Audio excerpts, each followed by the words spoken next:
for coming out today. We've got Coach Fickell here. We'll have some opening comments and take questions.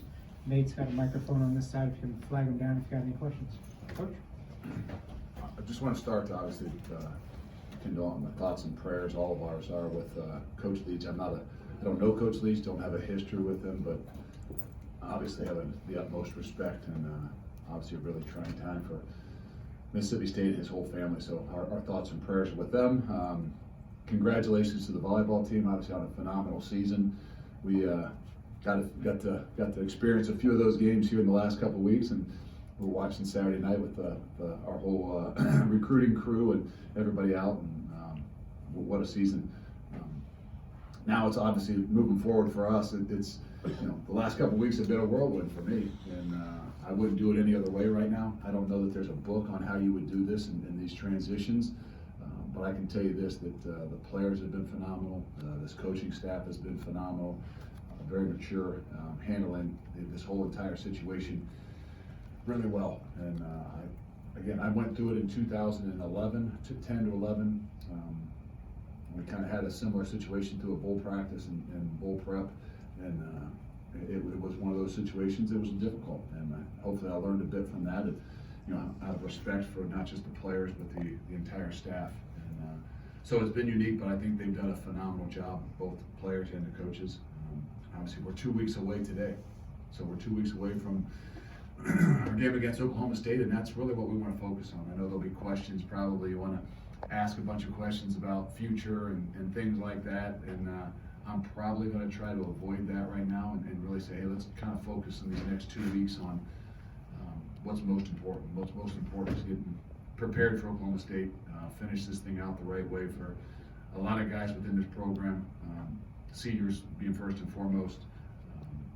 So that we've got a lot of work to do. We've got a lot of things to do, but I'm excited about what we have done and what we're going to do. And for me, being around here and being able to get the relationships and build the relationships is invaluable. And that's why I'm trying to do this.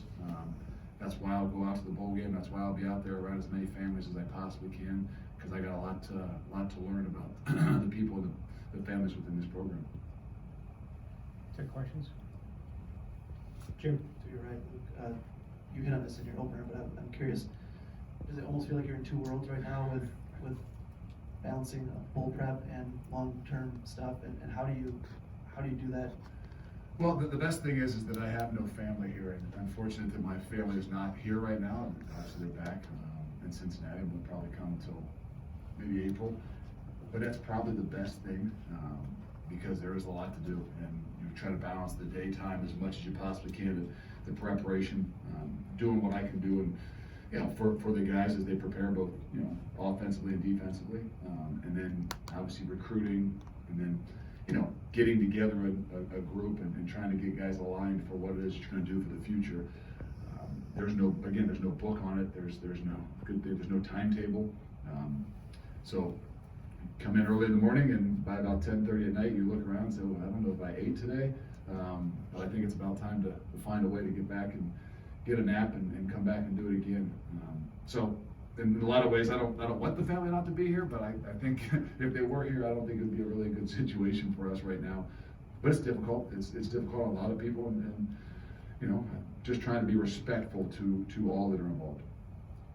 Jeff, over here on the left. You mentioned the bowl game. You've had a number of players declare their intention to turn pro. Do you have an idea on personnel now, or are you still working through that? For example, quarterback, offensive line, secondary. Where does that stand right now for you? It's pretty fluid, and even today we had 3 or 4 guys sick. You still got some guys that are injured, guys that are dinged up. What we have tried to say in the team meeting this morning, what we said to the coaches is this: with these next 3 or so practices or 4, to find out who's going to be there, who's got a shoulder, who can play, who's going to be willing to do what they need to do. We know that we've lost some guys, obviously, to the NFL draft. There's 3 that jump out to right off the top of your head. Lost a quarterback, but I think more than anything, these guys understand that it's just another opportunity for somebody else.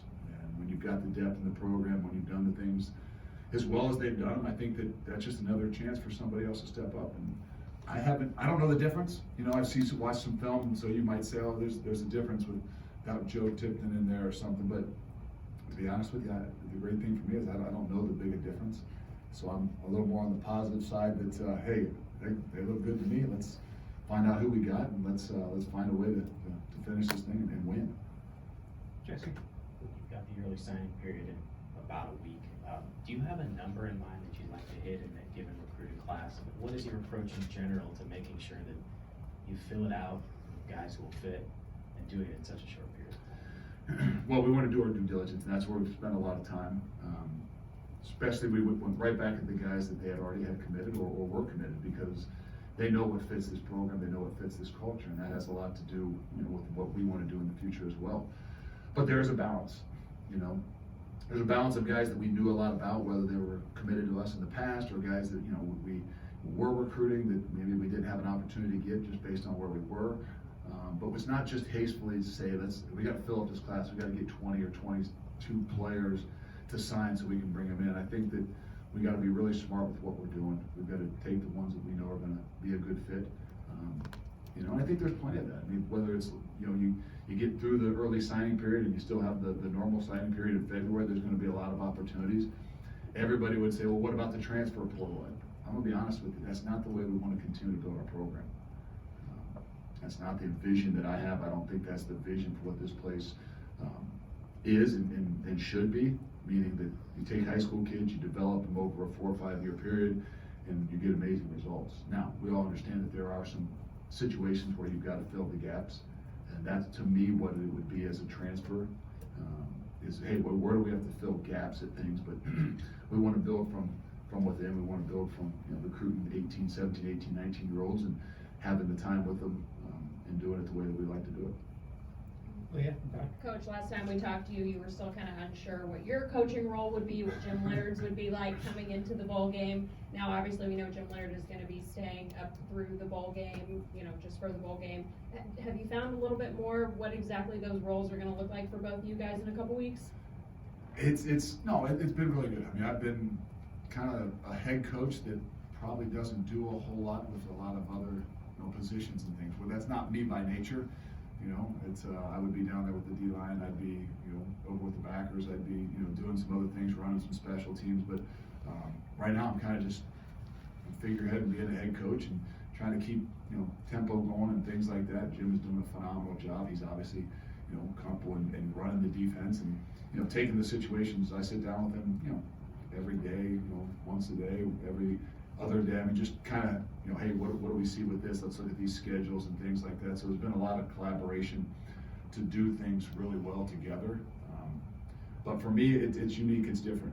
Being out there at practice, I want to do what it is that they're doing, mainly for the coaches and for the players. I mean, this is a consistent thing that they've been. We're running the practice schedules like they've run them, really kind of smooth. There's no need to change things right now. And so that's why I said in the opening about what respect I have for these guys and maturity and how they've done things is it's been a little different. You have a 7:30 staff meeting where you're, hey, just let's go over this practice schedule real quick. Hey, you guys are running this. I'm just kind of, making sure I'm out there to, get to know these guys and keep everything rolling and smooth. So what position? I'm not really coaching position. Kind of trying to stay out of the way as much as possible and just trying to help manage the flow of things as best as I possibly can, and build relationships. Cool.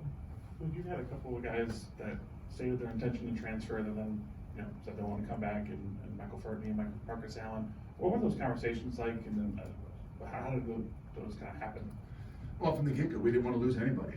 You don't walk in the door and say, hey, we're gonna change a bunch of things. This isn't, the way we want to do it. So we wanted to keep everybody here, and to a T, I think probably everybody, even the guys that did transfer, most of them I had an opportunity to sit down with and try to say, hey, we really want you to be here and want you to be a part of this. And obviously a couple of those guys that had declared their intentions, and we didn't let up on them.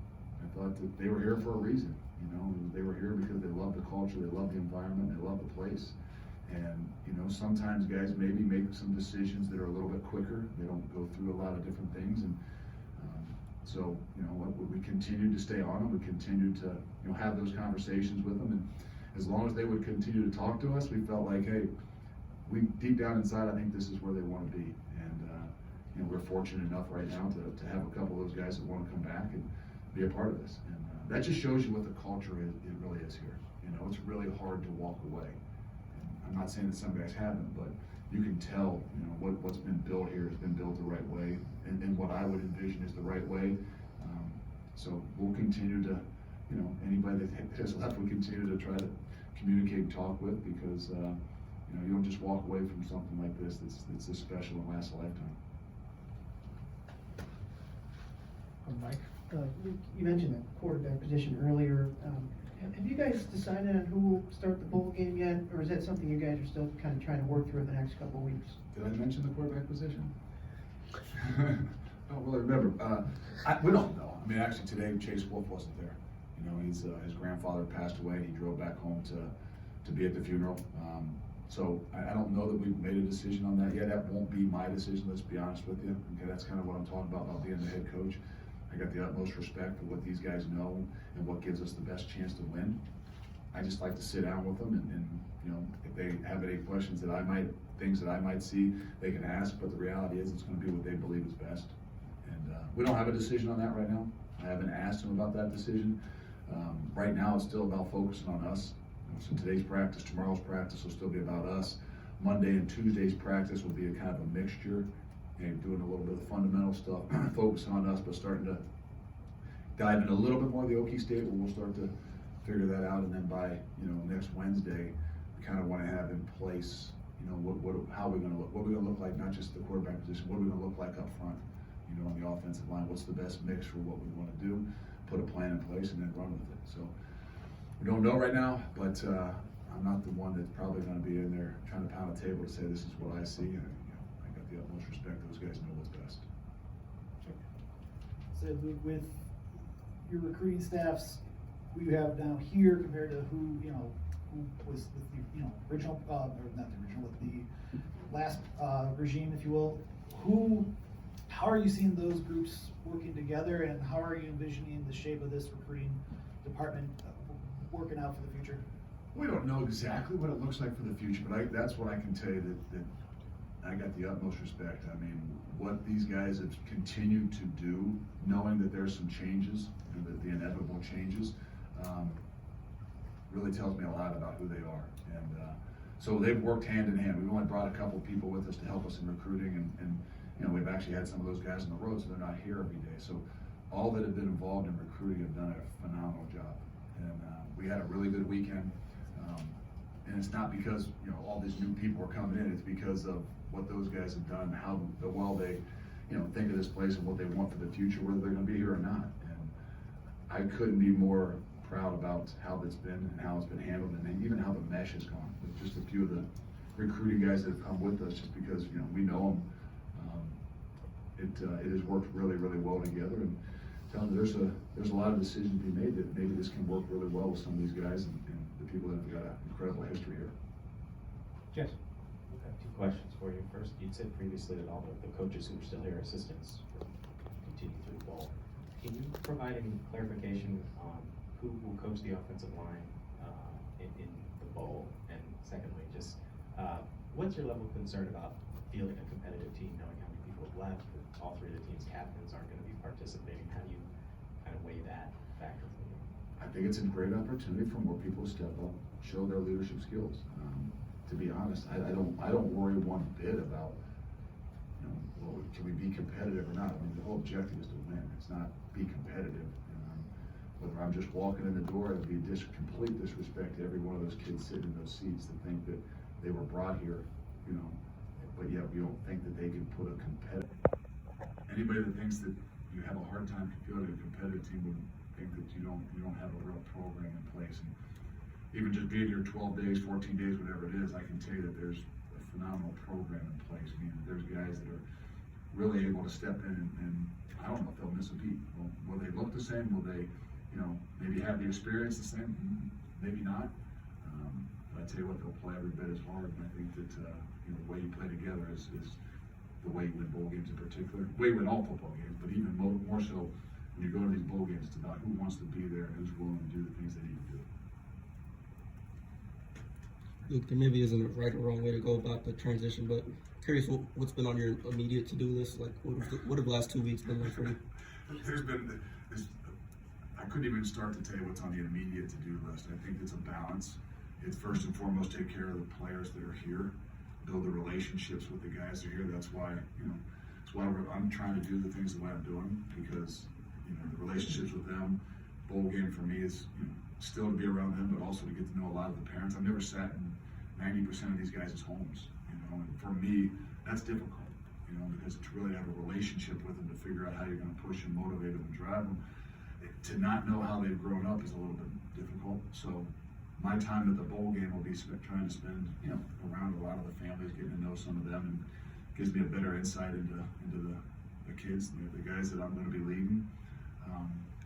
So I think that's where it starts. Obviously, there's a big part of recruiting. I'll bolt out of here and, for a day and a half, go to hit about 5 or 6 guys. We really got to get a hit, and then get back, because we'll have more guys on the campus. So I think right there is probably the most important things. There's some things that can wait until January as far as the future for what we're doing. But the here and the now, it starts with the guys that are in the program, the families that you got to get a better understanding of them, and then obviously the recruiting for the future, because it never stops. Jim, all right. I got a two-parter for you. I'm just gonna ask one at a time, if you don't mind. You said a couple times. That way I answer both of them. Some coaches haven't followed that. Seriously, I didn't forget. there's, you said a couple times that winning, right, go win the game. Yeah. So, Right, what the future is right now. The future is 2 weeks from today. What gives us the best opportunity to win a football game? There's no better way to create energy and momentum within a program than to win. the second part is this maybe too in the weeds, but you said you're gonna be a figurehead, right? So on game day, are you making decisions on whether to go for it, field goal versus whatever? I mean, or are you leaving that to someone else? I will converse, I'm sure. I mean, I think that we will be aggressive. I mean, before we go to the game, I'll sit down, obviously, with Jim and Bobby and really kind of figure out, hey, what's the strategy here? That's where I will suggest things. But I've always, even where I've been, I mean, I communicate with the defense on, things we want to do to give the suggestions or the aggressive nature to the offense, and vice versa. So it's not like there's any one man always making the calls. I think that it'll kind of be similar to that. I haven't really sat down with both sides of the ball to say, okay, now what do you want? How do you envision this thing? But we will. I think that's what next week is really all about. And I've been, like I said, as respectful as much as to say, hey, let's script these things. Let's go about this the best way possible. But then let's sit down and put our heads together, because the most important thing, bar none, the most important thing is to win. Jeff? You've talked about having to answer some questions about your team in terms of personnel. Oklahoma State's in the same position, if not more so. When you start preparing for them, what kind of tasks do you envision, probably not knowing who you're going to see at certain spots and what you expect? I think that's the uniqueness of bowl games in general. When people have 3-4 weeks to prepare, you often get some different stuff. And we've kind of thought about it. We talked with Jim. We've sat down, looked at the stuff. I mean, you got a different quarterback. The good thing is what Coach Gundy has been there. I mean, I don't know that you're going to see a whole lot different. It might be a different guy. They might have different strengths offensively. So I would assume that they're going to be who they are, no matter who the quarterback is. I mean, that's it's been pretty darn good over a long period of time. I think defensively, you're a little bit different. Not just because they're missing their middle linebacker won't be playing of any sorts, but it's also, I think, a newer in the defensive scheme. And as you kind of watch through some things, you see different things, whether it's week to week, whether it's 3 down and 4 down, and so I think there's a little bit more of the unknown of what you'll get defensively. But sometimes that's why, really you kind of focus on what you do, and not as much. Obviously, you got to have preparation, but that's why people would say, well, when you go into games, should you start doing some things new? Because in a bowl game in particular, the key is to be able to make adjustments. You guys got 3 weeks to prepare for you. They're going to do something different. And if you're doing what you do after that ball's kicked off, the adjustments become what wins football games. And that's where I look at what they've done here. They've got a system, they've got a scheme that gives us the best opportunity to make those adjustments and win the game. We have time for a couple more. Zach? I have a two-part question as well. Do you know who is going to be coaching the offensive line? We'll have some guys. There's a lot of people within this building that can coach the offensive line. Right? I mean, if there's one thing that I learned about being here, there's plenty of offensive line coaches. Right? I mean, we've got them all over the place, all Americans. You know, maybe Matt will be down there to coach the O-line a little bit, but there's no shortage of who's going to coach the offensive line and how they've done it for a long time. Other question is, when you're on the recruiting trail or looking at the transfer portal, when you're looking at quarterbacks, what are you looking for? What kind of attributes are you looking for from a guy that is going to lead this offense that's been reported that You just said it right there. Leader, winner. And I think that they come in all different shapes and sizes. You know, I mean, but if you don't find a leader, you don't find a winner. I don't care how accurate they are. I don't care how big they are. I don't care how fast they are. You know, obviously we all have the things that we're looking for. You know, I've always wanted a guy that can move. You know, doesn't mean he's got to be a running quarterback, but if you can't extend things, you can't make things happen with your athleticism, I think it limits you. And so that's a part of it. But you know, I mean, they've got to be well-rounded. I mean, I think you've got to be able to throw the football, and I don't think that there's anybody out there that you take that you would say can throw the football. They might be a better athlete than they throw the ball, but I think it's about balance. But the intangible things I think was what's so critical. We got a lot of people within the program that want to evaluate quarterbacks, and I always tell them, I said, you can bring guys to us, you can tell us about the intangibles, but understand something. There's some guys that specifically will evaluate the quarterbacks. I'm a defensive lineman by heart, by nature. If I'm out there trying to tell you about a throwing style and trying to evaluate exactly how this release looks on a quarterback, that's probably not what we want. So we got a bunch of guys within that recruiting room that bring in your quarterbacks all the time and trying to tell you this guy looks really good. And we just tell us what his intangibles are. We'll get it into people's hands that need to really kind of evaluate what the mechanics, all those things look like, because you know it's a developmental position as well. But it's really tough to develop a leader. It's really tough to develop the guy that's just a flat winner. I have time for probably two more. Carly? We saw Braylon Allen clarify that he's staying at Wisconsin. What are some of the conversations you've had with him about what you believe his potential can be here, and just to get him to stay here and believe in the process? We've talked a lot about his potential. I mean, I think his development and what he can do, hopefully in the next 12 months. You know, I think that he's a really young kid. I think, but most of our conversations have just been getting to know each other. And I've asked him to have that blind faith, like he asks a lot of people, to trust us and believe us in what we're going to do and how we're going to do it.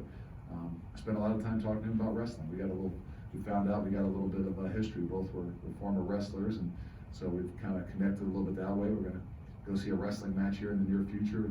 We didn't get a chance to go Sunday when they wrestled, but I think our first Big Ten match is coming up here in a couple weeks, and I said, okay, you haven't been to a wrestling match yet here, and I haven't been to a wrestling match here. We're gonna go see a wrestling match together. So it's been more of those kinds of things with a lot of the guys. It's just, you know, they don't know you. They're kind of curious about you. You can tell them one thing about, you know, what we're going to do, a different offensive, or who might be coaching you. But to me, it's all about, do they really trust you? And so spend a little bit more time with him in particular, probably just kind of going through, you know, his history when he was, you know, a younger kid, how he ended up in college at 17 years old and things like that. And, so I think we've had a pretty good connection, and I'm happy to say that obviously I think he believes and trusts in what we're going to do. Have time for one more. Raul here. Luke, I'm not sure how many times you've maybe got to visit or to meet with the team as a whole, but I'm curious, like, what's your message been to the team, and maybe what your vision is for the program and in terms of laying out your plan? We haven't talked anything about a plan other than what we got to do in the next 2 weeks, and I think that's where it's been pretty short, and that's why I've really kind of relied on Jim and a lot of the guys to say, okay, how do you go about, how have you guys done this? Because the last thing you want to do for these guys right now, there's already been enough change in their lives, right? If you've got a chance to be successful in 2 weeks, you got to keep as much of the stuff consistent as possible. That's why I've been so proud, you know, just to be standing there, to be watching and to recognize or to see how the coaches have handled this situation. That's the only way we got a chance. And so that's, you know, been more of what it's been nothing about the future. It's been nothing about anything other than we got 2 more weeks and we've got one objective. That's to win a football game. And we're going to do everything we can to put ourselves in a position to win a football game. Not for any one person in particular, but for the program and most importantly for the seniors. Thanks, Coach. Appreciate it.